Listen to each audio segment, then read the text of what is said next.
سلام بچه ها، خیلی خوش اومدید به ویدیو بچه. مراد ام جی هستن. خیلی خوب به کی برگشت رو دو ویدیو داشت مراش کلیک کردم.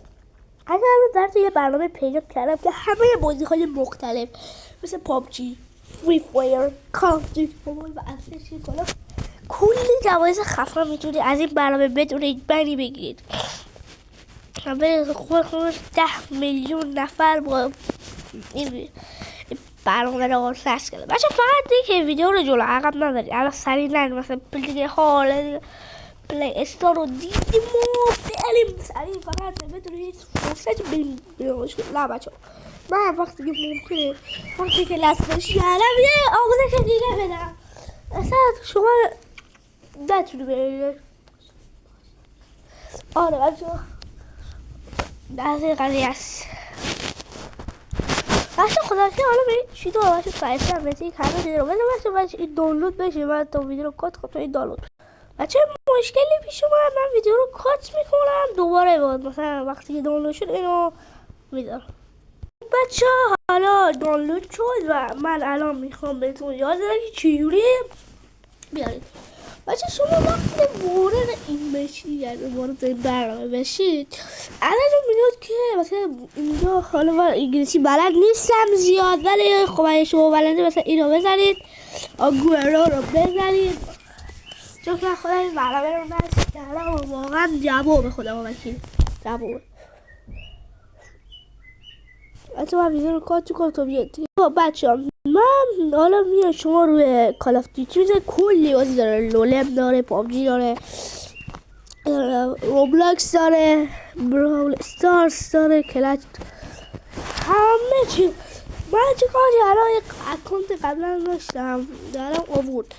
حالا مثلا من میام الکسا داره اینجا M13 متیک رو داره، کریم لجند داره، کریم لجند اصلش نه نایف، دو تا نایف خیلی خفن، یه بوکس عالیه، نایف کارامبیکه مثل المتیک ایمار متیک جک 12 متیک. خواهی کیه اینو میگی ام تو متیک اینو برای قدیمی هاشد اصلا برای کالاف نیست مثل هولیده اینو سگی گوتمتیک دیجی دیار اچ برای من بازه متیک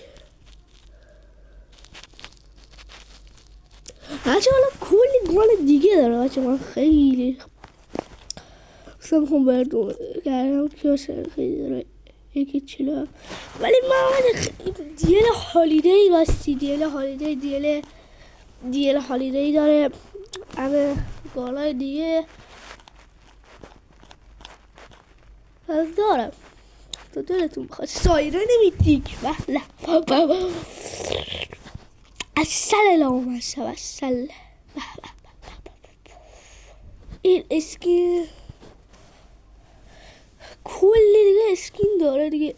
این لیکار هم دیل زیلات که اصلیش خدا وکیلی خیلی خفنه. دیل زیلات کیونای بچه کل سیکس ناین متیک و کل چیزا دیگه. بچه امیدوارم لوکاس الکتر رو نداره. بچه امیدوارم از این ویدیو خوشتون اومده باشه. لایک بدید، کامنت کنید. لایک و کامنت رو حتما فراموشتون نشه. لایک کنید، کامنت بدید. بچه خداحافظ.